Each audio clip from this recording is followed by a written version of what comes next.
Ben trovati, an bɛna kuma an ka percentage tɔ kan video fɔlɔ la an kumana kan tilancɛ kɛ donc an bɛna tilancɛ dɔɔni kɛ nin video in na. Intersezione con diritto di precedenza an ka figura 43 ni A 43A ale b'a yira k'a fɔ ko i ni mɔgɔ bɛna kunbɛn ɲɔgɔn kunbɛnyɔrɔ la i ni sira bɛna kunbɛn sira min bɛ ni sira fitinin don quoi a b'a yira dɔrɔn i k'i cogo dɔn quoi mais droit de priorité b'e bolo sira tɔgɔ kan quoi donc figura 43B intersezione a T con diritto di precedenza nin b'a yira k'a fɔ ko i ni sira fitinin de bɛna kunbɛn i kini bolo fɛ quoi min b'a la ni a bɛ T forme a b'o former i ka sira la quoi sira bɛ kunbɛn yɔrɔ min na a bɛ lettre min former o ye T de ye quoi i kini bolo fɛ donc a b'a yira k'a fɔ ko i k'i cogo dɔn dɔrɔn de quoi mais sira tɔgɔ nin a ka kan ka droit de priorité d'i ma parce que ale ye sira dɔgɔmanin ye quoi bon an ka figura 43C ni ani figura 43B a bɛɛ kelen komi B ye i kini bolo fanfɛla de ye C ye i numan bolo fanfɛla ye an ka maintenant figura 43D confluenza a destra ale b'a yira k'a fɔ ko sira fitinin dɔ bɛna fara i ka sira kan quoi i kini bolo fɛ komi n'a fɔ a filɛ photo la cogoya min na a b'o togo de la quoi ɲɔgɔn kunbɛnyɔrɔ la sira min bɛna fara i ka sira kan a bɛ fara a kan o cogoya kelen de la mais toujours droit de priorité o b'i bolo figura 43E ale ni figura 43D fɛnɛ u bɛɛ ye o kelen de ye quoi komi D a b'a yira k'a fɔ ko i kini bolo fɛ confluenza sira fitinin nin a bɛ i kini bolo fɛ maintenant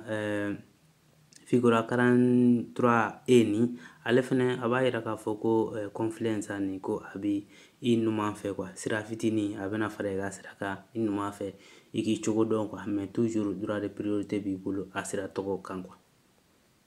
maintenant an ka diritto di precedenza figura 44 ni ale b'a yira k'a fɔ ko i ni mobilitigi minnu bɛna kunbɛn quoi i bɛ ka se ɲɔgɔn kunbɛnyɔrɔ min ma ko droit de priorité b'i bolo quoi i bɛ ka boli sira tɔgɔ min kan droit de priorité b'i bolo a sira tɔgɔ kan komi an ka video fɔlɔ la a tun y'a barré quoi a y'a barré komi numéro 42 ni min barrelen filɛ nin ye o kɔrɔ ye k'a fɔ ko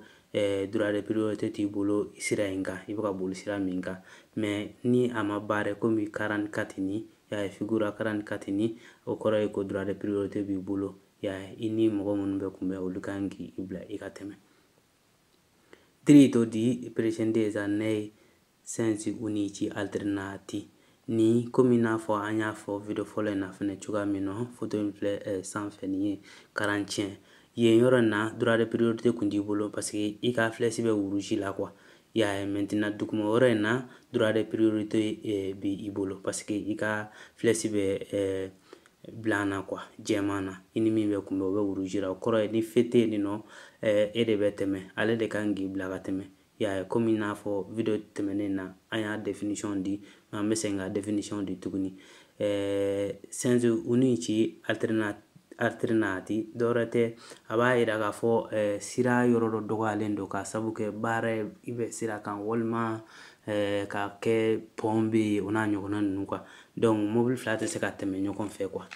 deux voies de don kelen bɛ taa kelen bɛ segin mobile fila tɛ se ka ɲɔgɔn kunbɛn donc fɔ dɔ k'i jɔ ka tɛmɛ quoi ka dɔ bila u ka tɛmɛ donc nin situation in na komi an ka côté jɛman de ye o kɔrɔ ye droit de priorité bɛ anw bolo quoi i ni mobilitigi min bɛ kunbɛn droit de priorité b'i bolo o kan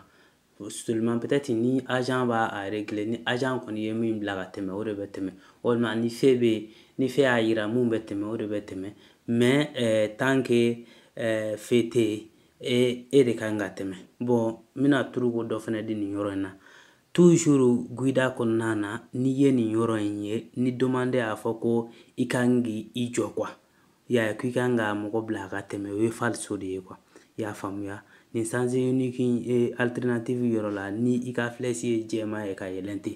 ni a y'a yira demande kɔnɔna parce que a bɛ n'a fɔ komi feu bɛ vert la e bolo de quoi anw bɛ i ka sira i bɛ ka boli sira min kan ka taga i k'o sira nin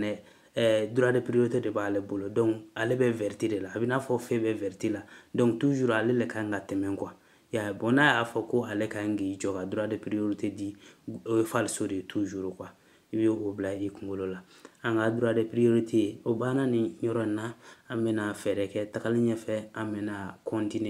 bɛna continuer ka yɛlɛma don video la dɔɔni dɔɔni aw k'an bɛn video natɔ